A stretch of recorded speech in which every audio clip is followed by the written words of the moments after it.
So today I want us to talk briefly, maybe one or two principles of teamwork, because if we are going to get anything of some significance done, we need to have a very solid team.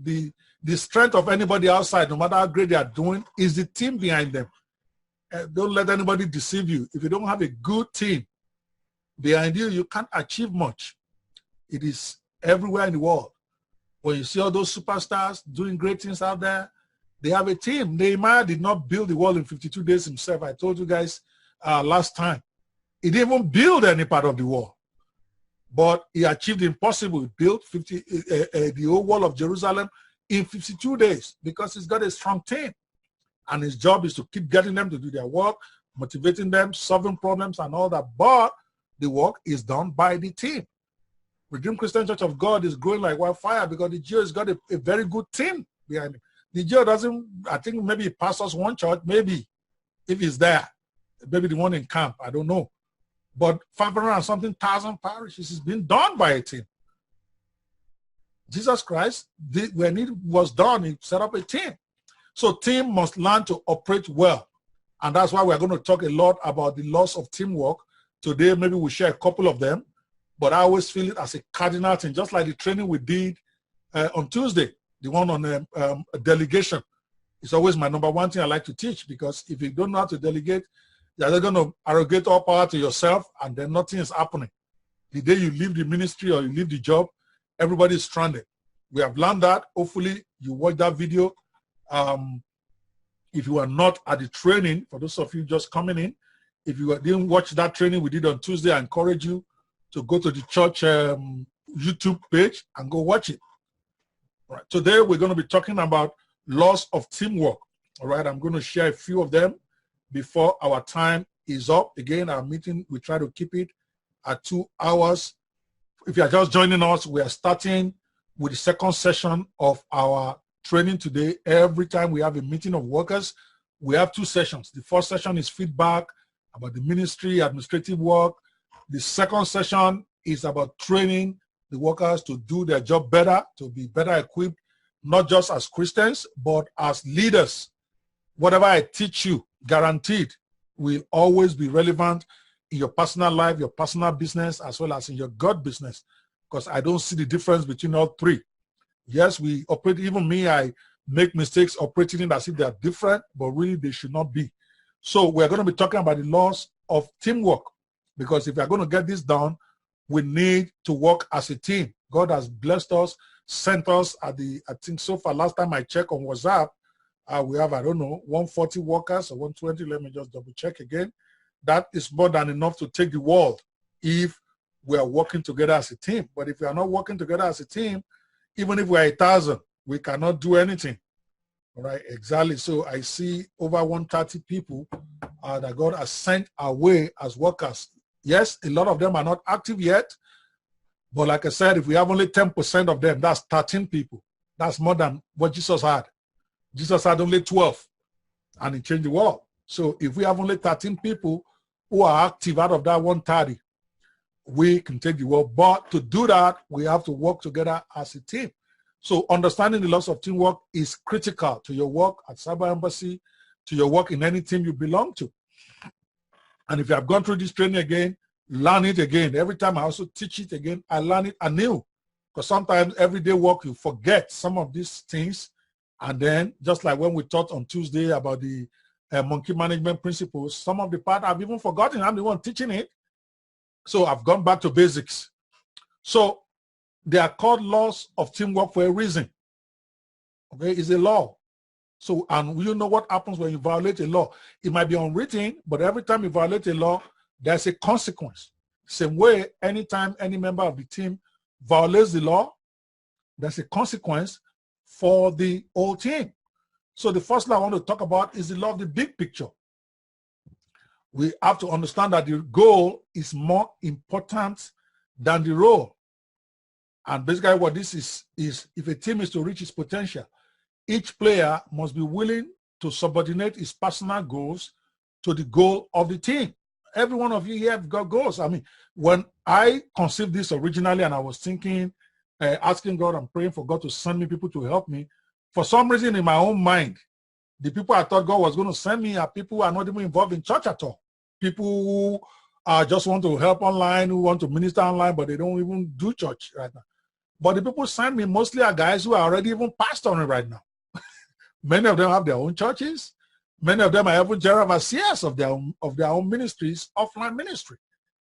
And I can only use the people God sent to me. I don't know most of them. I think out of everybody in the cyber embassy now, maybe I know maximum 3 or 4, maybe Chinayem, Olaniyi, Pastor Tayo, maybe 5 people. Out of all of us, God sent the rest. So as God sent them, I have to use them, because the devil could not have sent pastors to me. Only God could have done that. So, but in doing that, this law of the big picture becomes important, because that means every one of them, they have their own vision for ministry. This is very important.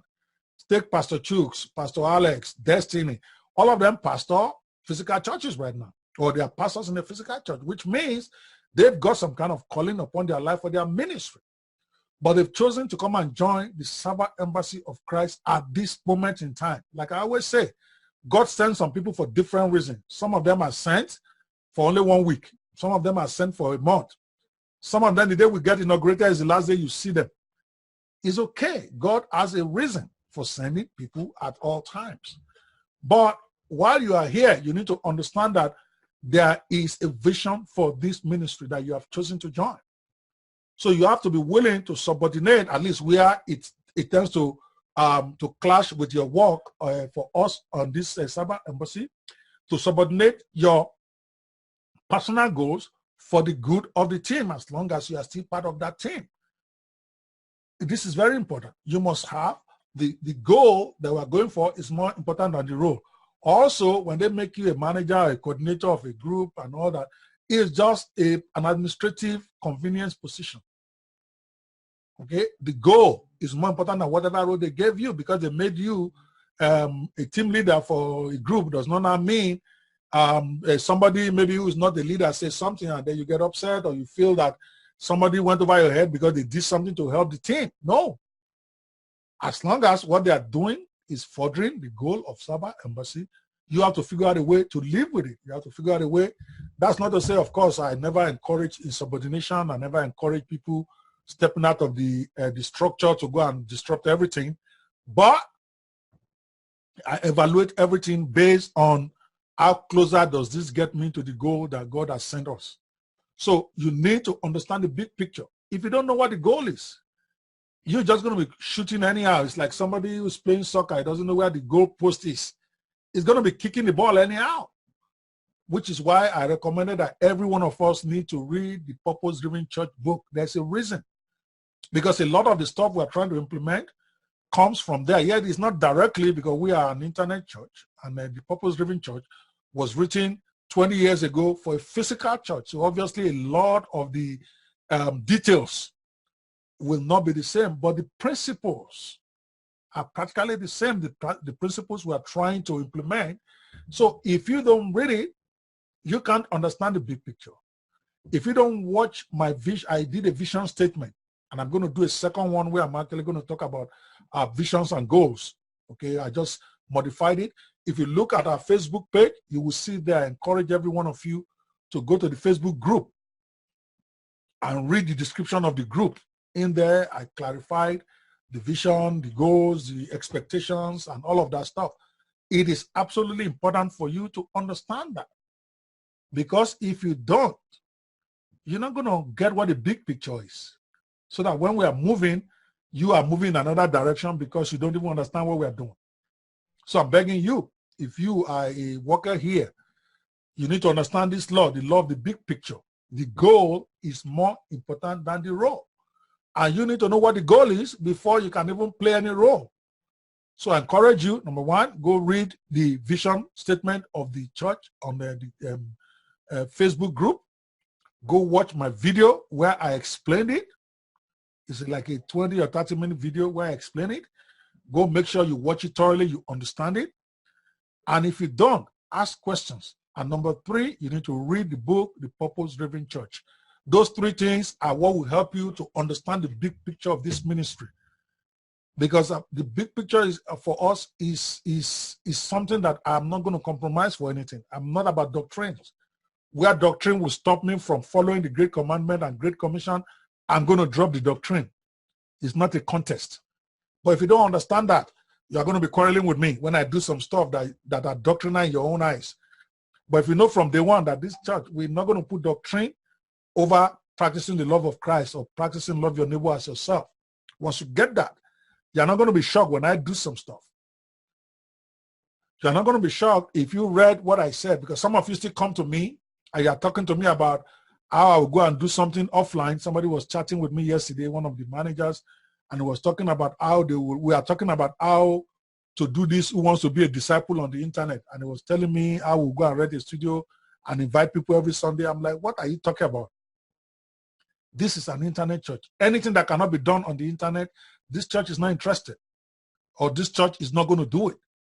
I know, yes, we might not be able to do some stuff, but if we can't do it, then it's going to remain undone. We don't have to do everything. As long as we are doing enough to be able to lead people to Christ and to help people mature as Christians, I am happy. When we need to do stuff offline, like maybe when we need to do baptism and we need to send them to local churches, then we send them. We are not the one doing it. They will go to that local church and go do their baptism and report back to us. That's fine. Until I decide I want to do digital baptism 2 years from now. All of you who want to hold your head, will hold your head that time. I know I'm not going to do that now because I don't want that level of controversy yet. I'm not strong enough to challenge people on that score. But my point is, if you understand the big picture, you are not going to be coming to me with how we are going to do something offline, because we already told you this is an 100% all internet church. All you'll be helping me to think is how can we do this thing on the internet. That's all. But if you don't understand it, you are going to be honestly trying to tell me what you think, how it should be done on the offline, and I'm not interested. God didn't send me to do that. I'm very, very serious about this stuff. So, but if you watch the vision statement, you watch my video where I explain by myself what I believe God has sent me to do. So it's either you are part of it or you're not. There is no fight. So the goal is more important than the road, because once you know the goal, then all of us are figuring out how to get there. Take this, for instance, now people are asking, so how are you going to do prayer vigil? And I laugh. The next thing we know, Pastor Chuck's wife, I keep forgetting her first name, came up with this prayer surge that is really exciting me. That's a vigil. We used to say we can't do night vigil. She comes with a prayer surge, whatever time of the day is fixed for her. She does her thing. People want to pray, they will join her. They will pray well. Holy Spirit will do what it's going to do. They are even going to do miracle self. All of you will be watching. To me, it's internet. They don't have to gather in one physical place to do the prayer, unless the God we serve is limited by church building. And he has said he doesn't even live in buildings built by man. So why people are worrying me and disturbing me about digital church, I don't understand. God is not in your church. You worship God in your church, but he's not there. It's inside of you. God is spirit. You worship him in spirit and in truth through your connection to your inner spirit and through your actions on a daily basis, your actions of truth. It's right there in the word. But somehow we've been conditioned to think that we must, until you're in a physical building, God cannot move. But my point is, understand the big picture. That's all I'm trying to say. To help me make sure you understand it, you got to go read the book, The Purpose-Driven Church. I've shared it in the group. If you don't have, ask again. They will share the digital copy with you. Just take time to read it. It will help you to understand. Like I said, a lot of the physical stuff they do there will not apply to us, but the vision behind it, the principles behind it, and all of that is where I am at. Number two, you need to watch the video of the vision statement by your vision overseer so that you understand. So that when you're asking questions, you are not asking questions like an ignorant person. You're not asking it based on what you think. You're answering it based on as being an agent for the church and for your VO. This is what we said. This is what we are about. Whether you agree or not is irrelevant. As long as you are here, that is what you're going to push. If you can't push it, then you need to respectfully excuse yourself. There's no two ways about it. There can't be two visions in one vision. There's going to be a division. Division means division, two visions. Okay? There's only one. Okay? Your job is to push it. If you feel you can't push it, then step out of it. And if there's any part of it you really don't believe in, you don't have to talk about it. That's okay. As long as you're not contesting it publicly with me or joining others, criticizing it, you can ignore it. Focus on the one that you think you can do. I'm fine with that. So that's the first law.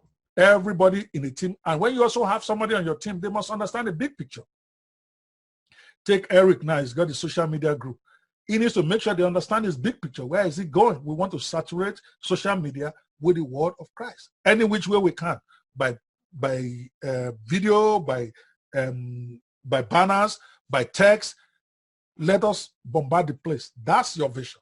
Anybody wants to work with you, they must understand that. Once they get that, they know that going to go do video, going to go do banner is not a choice. They must do plenty of it every day. And then you start getting approval for them. The one they approve, they approve. The one they don't approve, they don't approve. But you keep going. All right? We all understand that? I'd like to. For the team to be successful, we must never forget that every person on the team has a role to play. And every role plays its part in contributing to the bigger picture. Without that perspective, the team cannot accomplish its goals. The same way, like, take for instance, I'm telling Pastor Chooks, Destiny and Coda, listen, you need to come up with your own program for your ministry, for your own directory, so that we can have the full complement of the word in this church. This is where it's coming from. They must understand that for us to be successful, everybody's got a role to play. The person managing Telegram, no, he has a role to play. He has to do his job every day.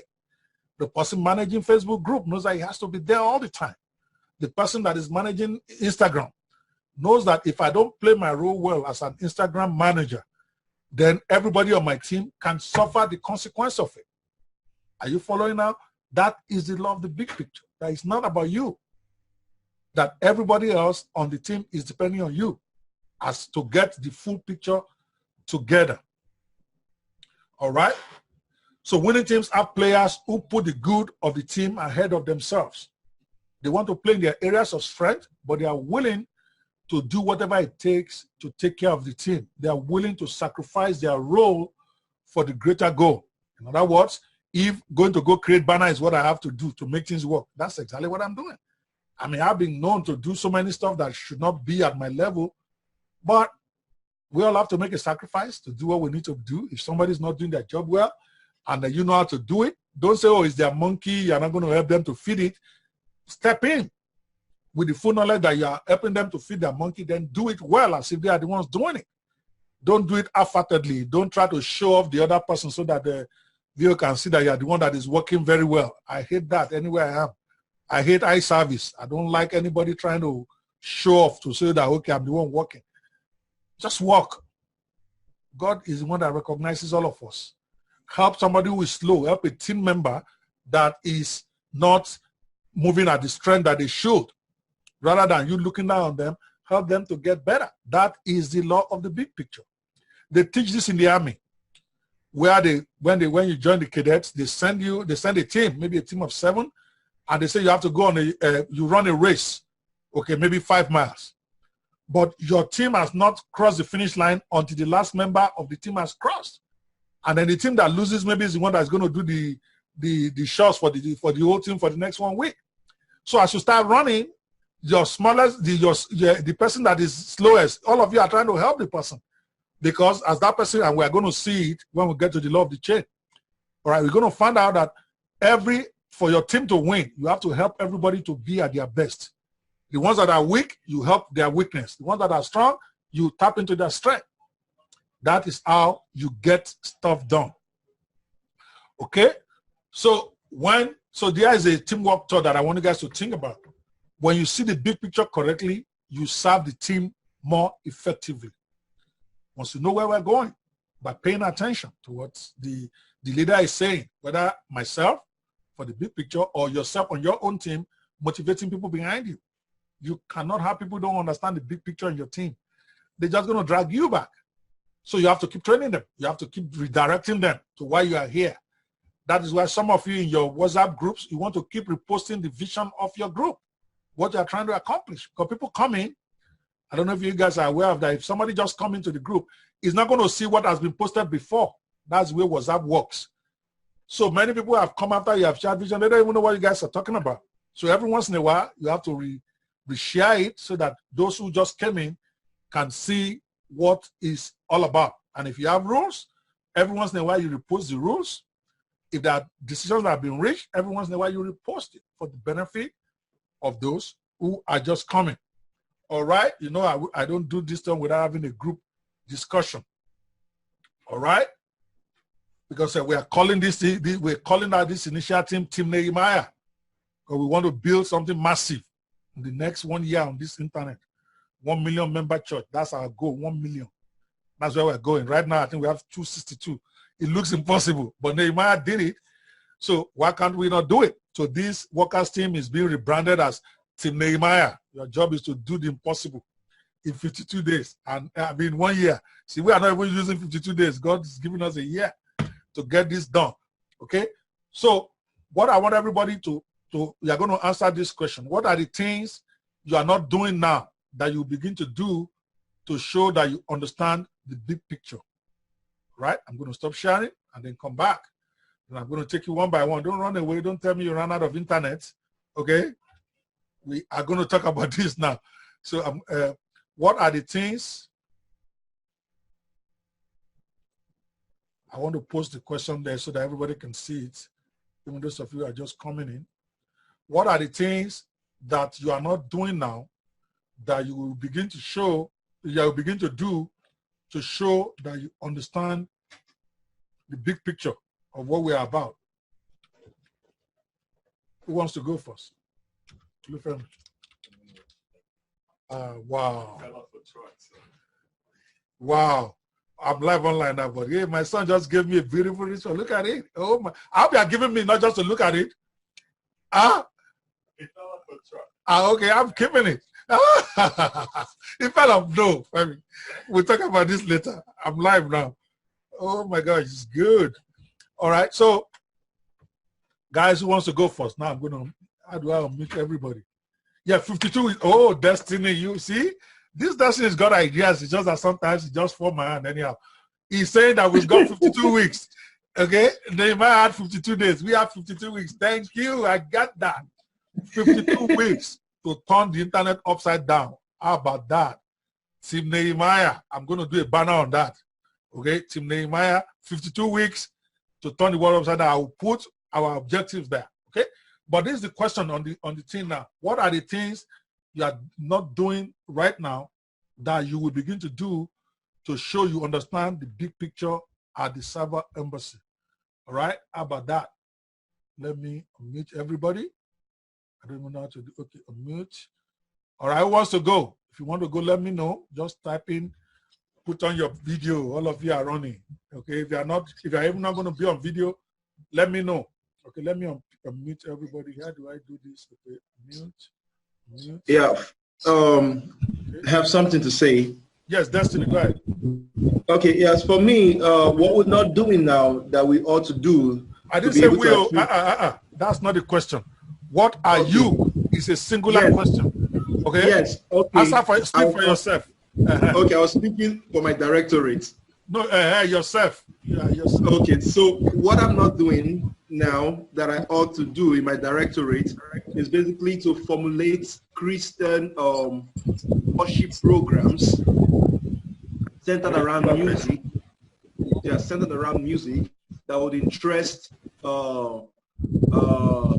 the audience that we're targeting, out there in the internet space. So that's basically what we're going to get our hands on presently. Okay, we are not coming up with programs because you are in charge of making sure people have awesome worship online, and you don't wait for Sunday service to do that. You can have great worship stuff going on every day. Go look for worship videos. Go look for worship jokes. Go look things that you can put out there that can help people, because the worship part of it is where it ties into the big picture. That is the primary thing. Love the Lord your God with all your heart. That is the very first core of the church. And if you guys are not doing that, then we'll become a one-dimensional church. We're just going to be relying on preaching. All right, great. At least you get that. Who else? Eric, what are you not doing now that you start doing to show you understand the big picture? Talk to me. I think I've not been, I've been waiting for others to really get content for me to drive. I think now I really understand the big picture that I have to get content for myself and start saturating the internet, causing revolution, and I mean, driving, taking the bull by the horn, doing my job well. Fantastic. Also, harassing the 5 directories and myself. In other words, what I mean by harassing means every day you send them any new post for us today, anything for us to use. So because your job, the job of your team is basically to make sure all this stuff is going on the internet. It's really not your responsibility, quote unquote, to generate the content. Your own is to share the content, okay? But because you understand that it has to be done, that's why you are going the extra step to even get some content yourself, which is great. But ideally, you should be getting content from all the workers, all of us, okay? Okay, what is happening today? So in the workers group, you post there, daily, who has inspirational stuff to give us in any of our 5 areas of purposes this morning. So people post, from there you take, because we're not allowing everybody to just post. They can post on the church group on Facebook, but as for our official posting, we have to monitor that a little bit, so to make sure that everything is in compliance. But as far as the group is concerned, anybody can post whatever they want. Your job is to make sure to look at it before you approve it, because the way we have it now, only admin can approve whatever comes live, so they are free to post whatever they want. Then we can then approve it. So which means you have to be more active in that. All right. So because our 52 weeks actually starts 1st of January, not when we are inaugurated. So we have to start 1st of December to build this wall. Destiny. 52 weeks starting. And I think I'm going to start counting it down. 1 week is gone. We're in week 2. Time is going. Okay. Who else has something? Let me call. Okay. Now, Nii. Pastor Nii Emmanuel. What are you not doing now that you start doing to show that you understand the big picture? Are you still in the Baba? Have you not finished? He's not answering. Okay, we'll get somebody else. Okay, Pastor Chooks, are you able to talk now? Pastor Chooks, can you hear us? Hello? Pastor Chooks is not talking. Okay, Daya Debisi, you are there. What are you not doing that you will start doing now to show you understand the big picture? Well, from my own hand, I think awareness. I've not been making people know about Cyber Embassy of Christ. So I think I need to work harder. All right. Have you read the Purpose Driven Church first? Have you watched the vision video from me? Yes. I will still have to go back to go and read and watch the video very well so that work more on myself. Okay. That's fine. So if you need to go out and study what we are all about. Without it, you cannot be as effective for God as you should be. We don't want you just working hard without working with the direction. That is even worse than not working. Okay, great.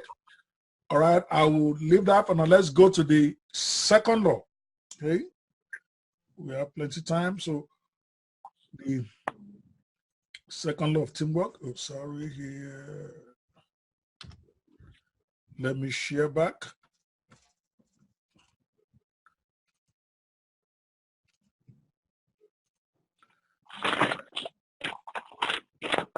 So we want to, we just finished this one. So let's go to the second law is the law of the chain.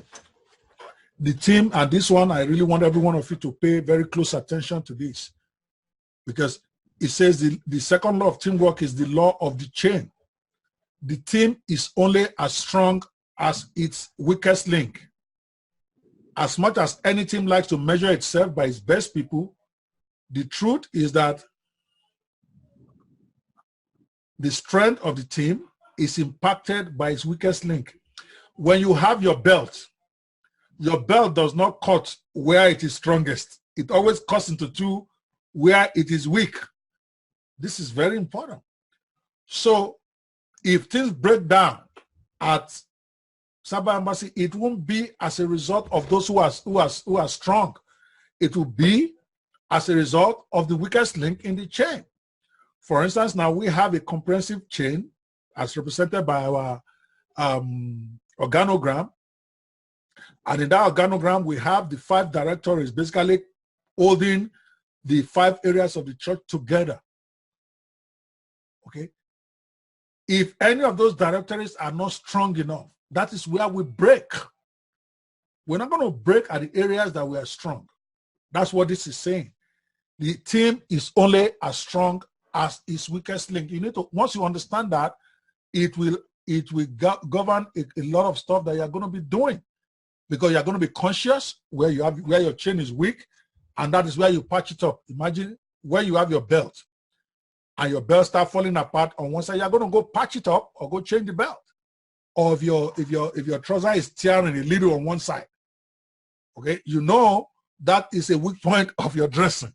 What do? You go fix it, because it is from your weakest link that things break down. No matter how much people try to rationalize it, no matter how much they try to compensate for it, a weak link will always come to light and it will hurt the team. That's why I am not sentimental. That is why guys pastors who have done great things, they are not sentimental. One of my, what I call heroes, I wouldn't like to use the word idol. I say one of my heroes that I look up to, okay, apart from Dr. Miles Monroe, of course, who's my own personal mentor, is Daddy Gio. Okay, the man you see, his exterior is a very, very easygoing guy when you look at him, but he's absolutely ruthless with weak links. Absolutely. I know this for a fact. So when he's looking at which provincial pastor is performing or which area pastor is performing, he's not sentimental. If you're not doing the job the way you're supposed to do, he removes you. Even as he tells you how much he loves you, even as he prays for you. In fact, he won't even remove you directly. He's going to tell your boss to remove you without even thinking about it twice. Why? Because he recognizes that the old church is only as strong as the weakest link. If they want to keep growing, they cannot allow weak links to be in positions of authority. They're going to ruin the whole thing. And you need also to be like that. No matter how much you try to rationalize it, a weak link will always come to light and hurt. In other words, you know somebody can't deliver, but you're doing sentiment. The day is like saying, for instance, let's say, by the way, for instance, I've had several talks with Pastor Destiny Offline. I love him a lot. This is a very young, in fact, he is one of the people that instigated me to finally go on with the vision God has given me for years. I said this on Tuesday. When he met me in Lagos, he started saying some stuff that God has been saying to me for years.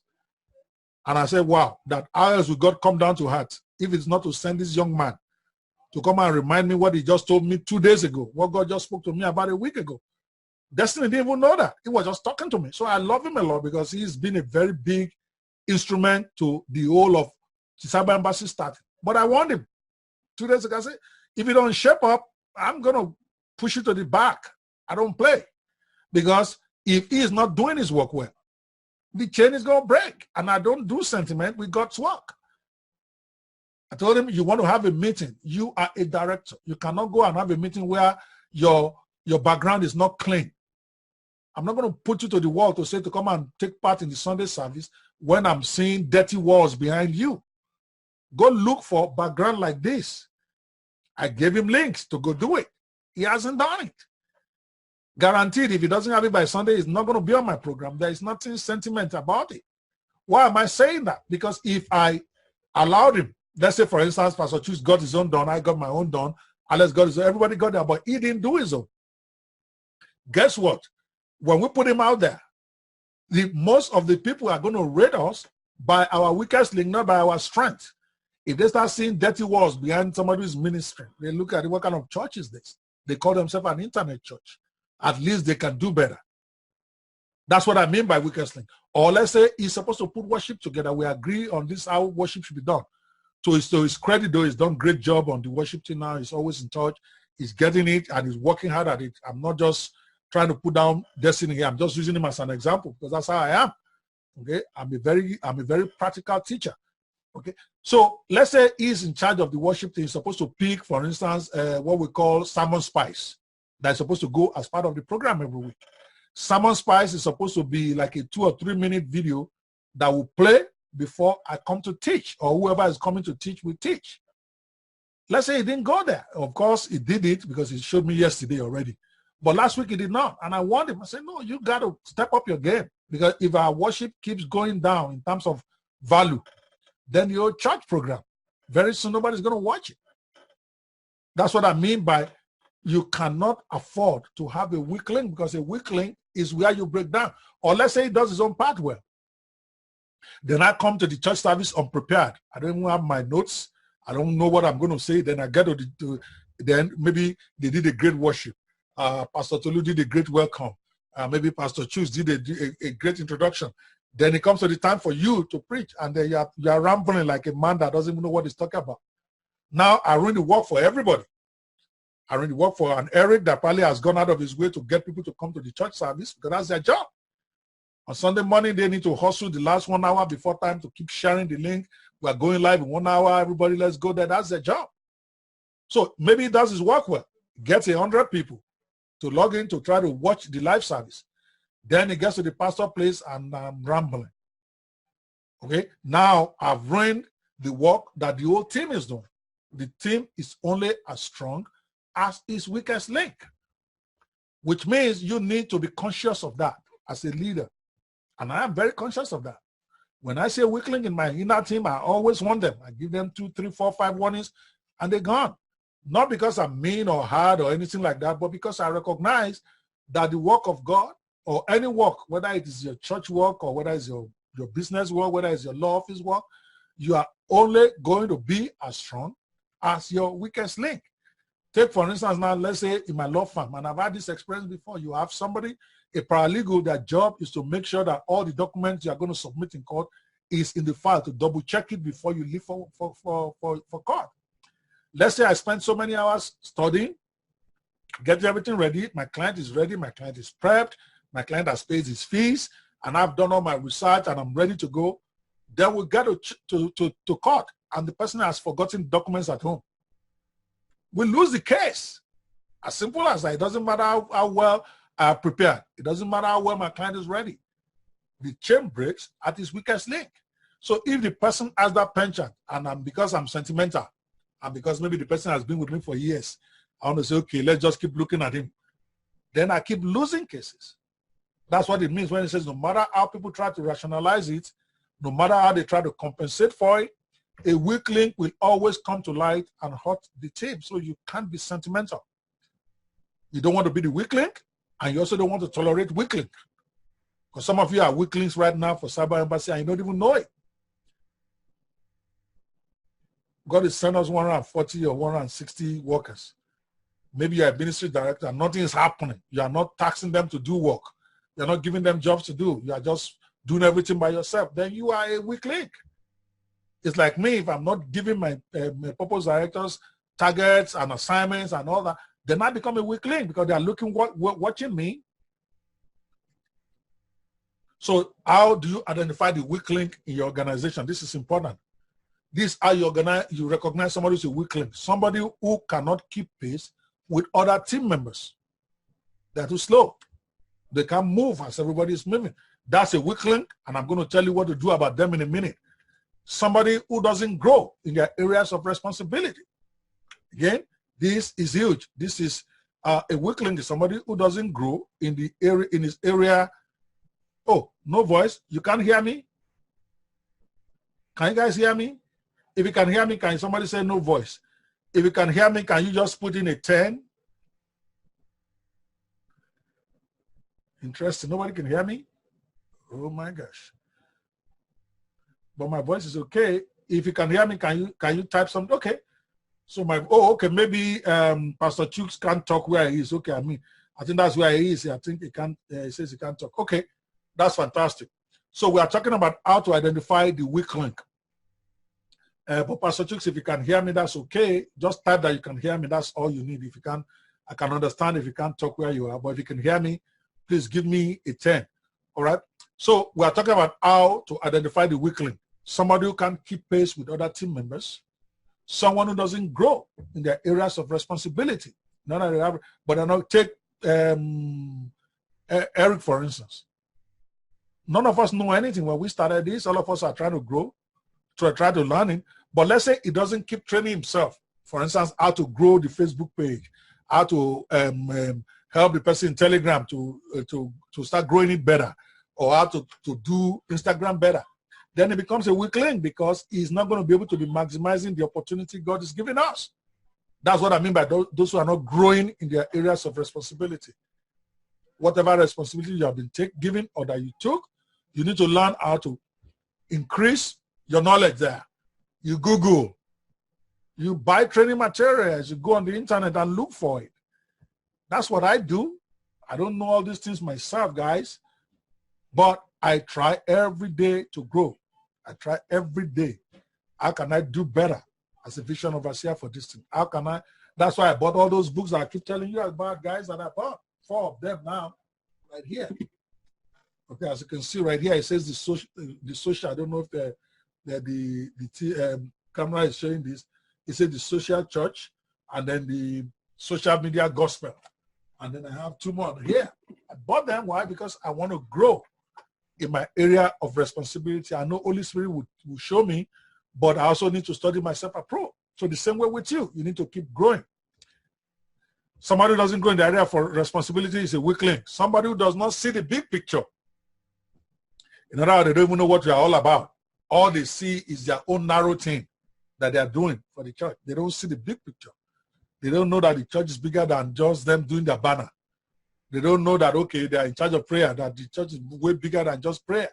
They don't see the big picture. All they see is the little area that they are focusing on.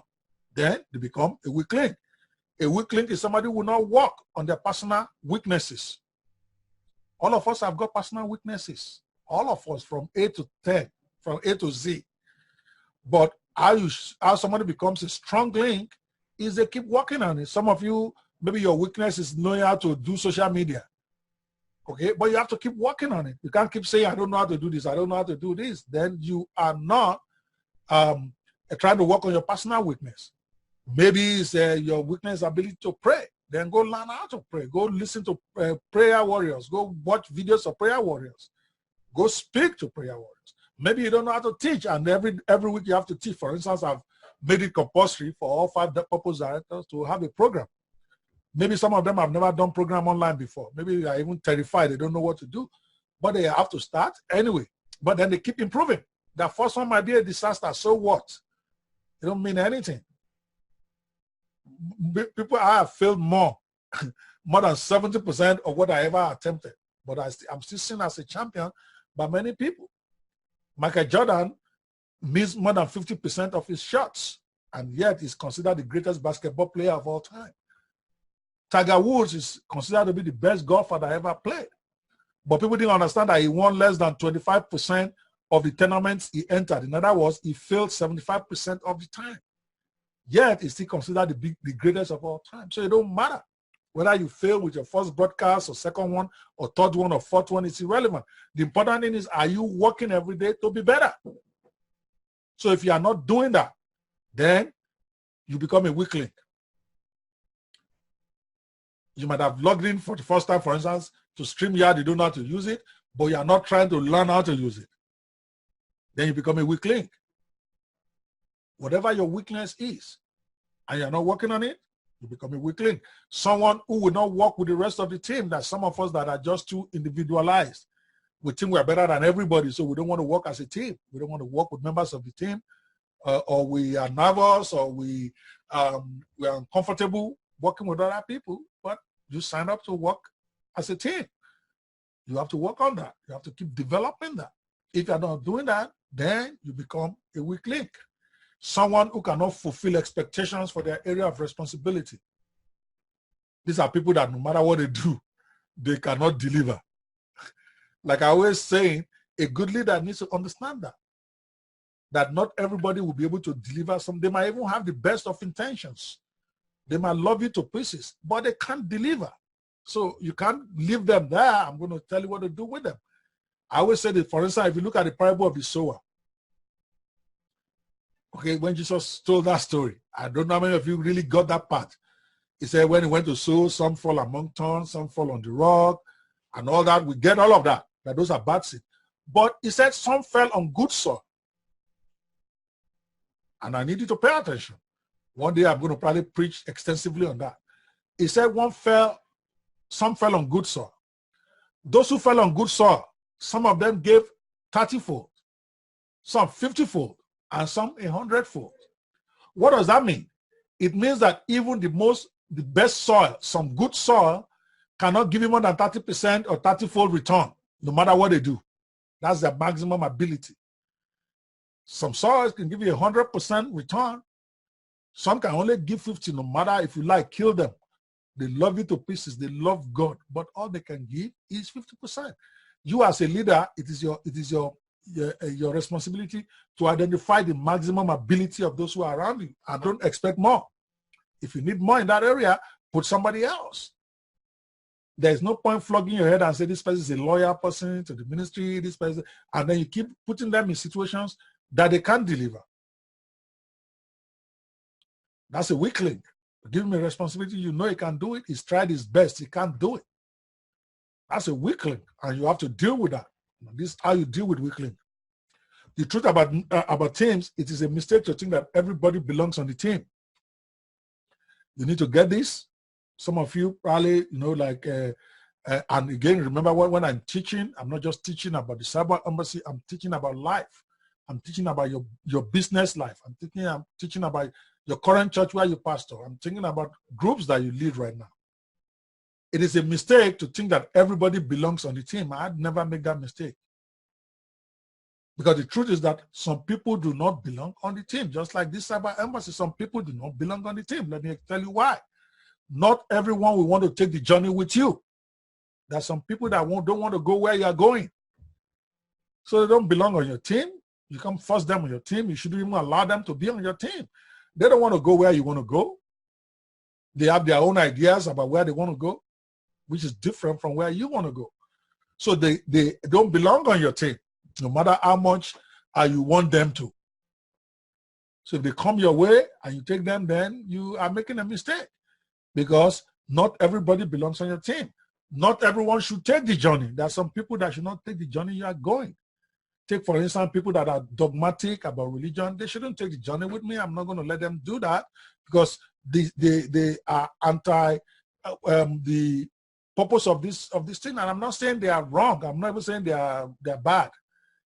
But those who are married to religious doctrines and religious dogma, they shouldn't take this journey with us. Same way you have teams that you've set up, people that you know their orientation, their thinking is not the same thinking you want on your team, then you shouldn't allow them to take the journey, even if they want to, because it's going to create problem for you. It does not mean you're wicked. You are just realizing the truth, and it doesn't mean you are better than them. I'm not saying that I know the Bible more than those who want to stay with doctrine and insist that every doctrine must be followed. No, I'm just saying my own approach is different. We're all serving the same Jesus. They have their own role. They have their own field. Let them go run their field. But the field I am sent to, says no. We are not going to put doctrine over loving our neighbor as ourselves and loving God as ourselves. Where the two conflict, we drop the doctrine. It does not mean we don't believe in doctrine. I'm just saying that I'm not big on it. But to me, that's not what I've been sent to do. I've been sent to show the love of Christ and to love the Lord my God with all my heart. So people who are not of that, they should not take the journey. Not everyone can take the journey. There are some people that really want to go on the journey with you, but they are too sick, they are too tired, they are too lazy to take it. Take this cyber embassy thing, for instance, now. Lots of people might be interested in being part of the journey with us, but they are not internet savvy and they're not willing to learn. They can't take the journey because everything we do on this is on the internet. If they can't go and learn, or if they are not prepared to learn, for instance, how to do live broadcast, they can't be officers of the church, because that's what we do. There are some that just don't like to be on. I've seen somebody tell me, no, I don't really like to be on social media. And I'm like, thank you, but then you can't be one of the leaders here because this is all about social media. So not everyone can take the journey. It does not mean they're bad. It does not mean they don't love God. It does not mean they don't love you. But they cannot take the journey because they don't have what it takes. No matter how much they love God, if they don't like to be on Facebook, then they can't take the journey because our journey runs through Facebook, runs through Telegram, runs through Instagram. It's like somebody saying, I don't have social media accounts and he wants to be an officer at Cyber Embassy. That's never going to happen. Because how is he going to do his work? He doesn't have Facebook. He doesn't have Instagram. He doesn't have any relevant, he doesn't have to have all, but he has to have some that he's going to use to do his stuff. Because it's like these programs we are talking about. All of it is going to go live on Facebook and on YouTube. And when they log in, they probably will have to connect that software to their own Facebook and internet before it can even go live anyway. If they don't have, how is it going to work? They can't take the journey if they don't want to do that. So what do you do with the weak link? Only two choices, people. Pay attention. There are only two ways to deal with weak links. Number one, you either train them or trade them. Train them means if they are lagging behind, they don't know what to do, you take time out to try to train them so that they can know what to do. But if they are not amenable to training, if they won't even watch the video, if they won't even come to training sessions, then you trade them. Trading them means send them somewhere else. Essentially, you're firing them. You're telling them, well, you can't work here, go work with the physical church or go to another place. You trade them. There's only two ways. Train them or trade them. The preference is for you to train them first. Try very hard to train them. Just like I was working with Destiny. He wasn't doing things the way I wanted it, but I kept training him. And thank God he was amenable to training. I'm saying, no, this is not how to do this stuff. This is what I wanted to do. Then I go out there, bring some stuff for him. I said, this is what I want. Now, I was pleasantly, he himself was excited yesterday because he gave me some stuff that finally he got what I wanted because everyone has been bringing before, I've been rejecting it. But I keep showing him what I want. Eventually, he got it. That is training. By the time he works for the next 2 to 3 weeks or 1 month, I probably won't need to look at what he's doing anymore because he's been trained. But if he insisted on doing what he was doing and every time he gives me the same thing, then I'm going to have traded him. Maybe I send him to a different department, or I simply tell him, just follow us first as a member, enjoy the church. Eventually, God will elevate you if you continue to get it. I'm not beyond that. I'm brutal because I learned from the best. I learned from Daddy G. I learned from Dr. Miles Monroe. They don't play. If you're not catching up as a leader, they train you, they train you, they train you. They trade you one day without mercy. And you also want to be like that because it is never about you or about those who are with you. It's about the kingdom. And the kingdom runs on excellence. The kingdom does not do sentiment. Sentiments will only hurt the effort of all others and hurt the vision. That is why favoritism is bad, or nepotism. You put somebody there because the person is your wife or your brother when they don't qualify in their own right. I don't do that. I deal with everybody on their own individual merits. For instance, when Pastor Chuk's wife came, I went to check her. I saw that she was Pastor Chuk's wife, but I didn't talk to her initially. I like, she's Pastor Chuk's wife. I asked her, what do you want to do? How do you want to do it? And she herself responded like a professional. She told me what she wanted to do, what she believed will happen. It was towards the end, and I said, you're Pastor Chuk's wife. And she said, yes. I said, that's okay. If she hadn't known what she was doing, I won't put her there. I don't care whether they're wife or husband. If she can't do the work, she can't do the work. Why? Because it's not about me. It's not about Pastor Chooks. It's not about anybody. It's about the kingdom of God. And you also want to be brutal like that. That's not to say you won't accommodate people where it is possible, but you must first be sure they're not going to become weak link. If they're a couple or whatever and they want to do stuff, you evaluate it based on whether they're going to make your team stronger or they're going to make your team weaker. If they're going to make your team weaker, you have to figure out a nice way to say no, because you won't answer to them. You're going to be answering to Christ. All right? I hope you get that. Let's go to the group discussion. How will you recognize who will hinder your team? In other words, who is your weak link? Let me go. I'm going to post the question here. Now start meeting yourself. I'm going to call you one by one. I'm trying to make some changes on the PowerPoint. It has some old information there.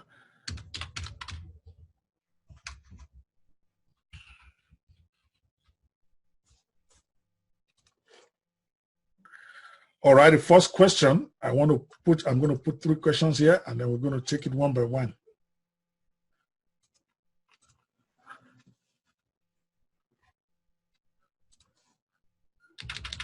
Yes, this is the, then we're going to end there once we finish this discussion.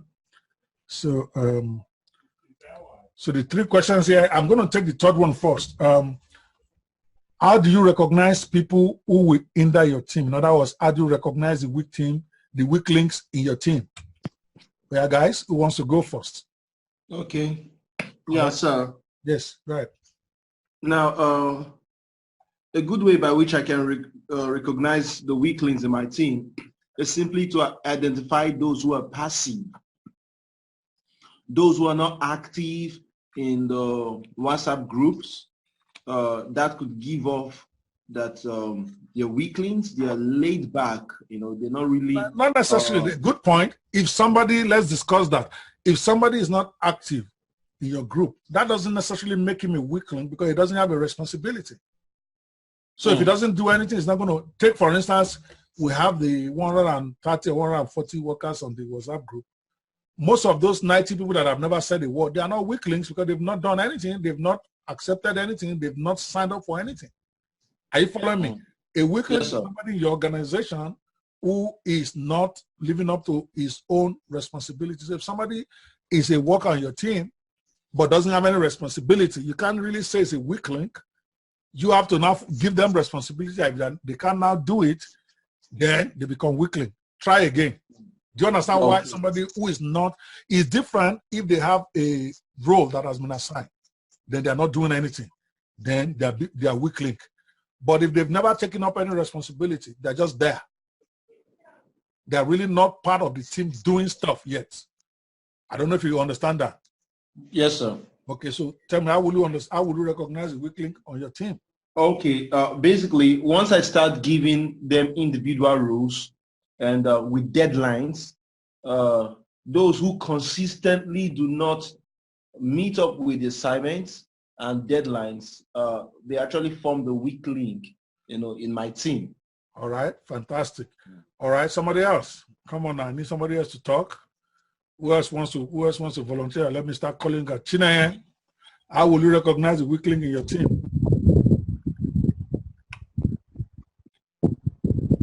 Yeah, I know you are there. Don't worry, it's not NEPA problem. Ah, you okay? Who's this talent? That's run away. Chinaye, I can't hear you. She'll tell me it's NEPA now. I can't hear you. Okay, we'll get somebody else. Who else wants to say something? Come on, people. I need you to participate if you are here. Okay, Dio. How will you recognize the weak links in your recognize who will hinder your team? In other words, the weak link in your team. All right, Dio.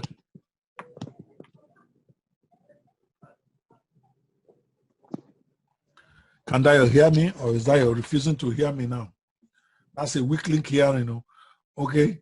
Who else? It looks like it's only Destiny that is bold enough to stay here. Everybody else has run away. Okay. Olani, what do you have for me? It's disappeared. Okay. So maybe only me and you will just continue to do this meeting there. So what do you need to do to avoid becoming the weak link, Destiny?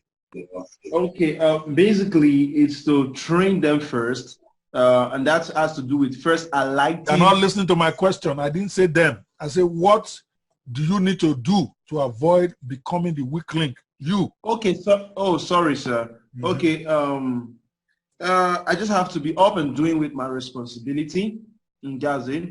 In areas where I don't have expertise, I go get expertise, I go train myself, go learn. in that area, and then I'll be able to meet up with my tasks.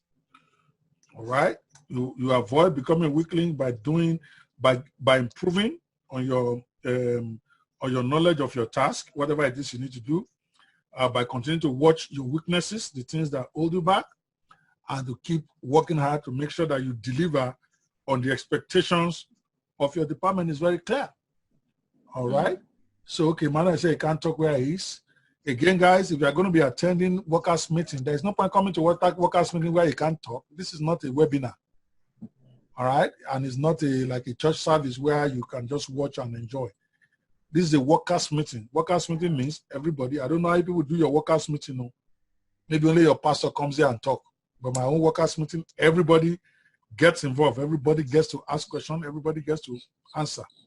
So please, let's bear that for future purposes. If you're going to be attending meeting, try to put yourself in a place where you can talk. So that way, you're not just a casual observer. All right. I don't like those in my meetings. All right, but I get to Olani. Anybody else? All right. I guess no more questions, and I think we will run out from there. Okay, so basically that's it for today. I don't want to take more than the 2 hours I promised. I'll just quickly go over what we just discussed. We talked about 2 laws of teamwork. We talk about the law of the big picture, which is basically for the team to be successful, we must never forget that every person on the team has a role to play, and every role plays its part in contributing to the bigger picture. Without that perspective, the team cannot accomplish its goal. So you need to know what the big picture of whatever team you belong to. In this case, for Cyber Embassy, it means to get the big picture. First, you have to watch the vision statement of the vision overseer very well. Make sure you understand what the big picture of this church is. Read about it on the group Facebook group. We have it there so that you understand. And also, you also want to get a copy of the Purpose-Driven Church. We have it in the members area on WhatsApp. If you don't have it, just post on WhatsApp and somebody will share it with you. You want to read that book because most of what we're trying to implement is based on ideas from that book. So the book itself was written for a physical church, but we are trying to implement as much of it as we can on the internet.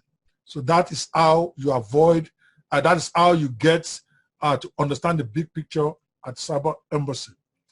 And the big picture. So the second thing we discussed today, the second law is the law of the chain, that the team is only as strong as its weakest link. Though most teams measure themselves by the best people, the truth is that the strength of your team is most impacted by the weakest link on your team. Your team doesn't excel because of the strength of the people. It actually fails because of the weakness of the weakest person on your team. In other words, the most thing that will impact your team the most is the weakest person. And I think I gave a couple of examples about that, how that can be. Everybody else can do their work expertly. But if somebody fails to do his own part, that is the one that throws up the whole work of everybody. And we talk about how to identify the weak link in your chain. Okay, somebody who cannot keep pace with other team members, that's a weak link. They need to improve. Somebody who doesn't grow in their areas of responsibility. Everybody that has wanted to take responsibility has been given one. But if you're not growing in that area, what you knew last month is what you see now today. Then you become a weak link, because all of us have to grow together for the church and our impact to grow on the internet. Somebody who does not see the big picture, either because he has not even bothered to go find out what it is, or is too myopic and limited by what he or she is doing to see what the overall big picture is all about, then that means they're going to be having individual visions going on, which is division. That vision is where division comes from. Somebody will not work on personal weaknesses. Every one of us have weaknesses. Some of us have weaknesses even finding out how to launch on Facebook. Some of us is how to do live shows. Some of us is how to respond to people That's one of my own weaknesses. I'm not very good at responding to people in a nice way on social media. I'm always too direct. I'm always cutting to the chase. And I know that that can't work in a church environment setting. I need to slow it down. I need to be much more tolerant in terms of how I respond. So I have to work on that. If I don't keep working on it, I'll stop destroying a lot of the work that many of you are doing on social media. So it's either I stop responding altogether or I improve on the way I respond to be able to make sure I'm not a weak link to our social media effort. So it's for all of us. Every one of us have got a personal weakness. If your own is knowing how to stop work online or how to do graphics or how to do a short video, you need to work on it because you can't even have effective ministry online if you can't do short video yourself. You don't want to wait for Eric and Co all the time. We have plenty of software out there. Some of them you can do a video in 10 minutes. Why won't you log in if you're a pastor or you're a purpose director and try to figure out how to create a short video with it? That way you can create a video while you're even thinking about the verse you want to use so that you can do it because creating those videos is just changing text. So you can change the text to what you want it to be. But if you're not trying that, you're not working out to try to overcome that your aversion to technical stuff like using video or creating graphics, you become a weak link. A weak link is somebody who will not work with the rest of the team. They're doing their own thing. The team is trying to do something, but they're trying to do their own individual thing. They become a weak link. Someone who cannot fulfill expectations for their area of responsibility. That is a weak link. That is very important for us to know how to identify this weak link. So I'm going to post it as the last thing we share today. So that's just a summary of the training for today. Here is how you identify a weak link in your team. And you also want to make a note of that and remember it. And there's only one way you deal with there are only two ways you deal with the weak link. I posted it right there to identify the weak link in your organization. I posted about 4 or 5 ways to do that on the chat. And there are 2 ways to deal with it.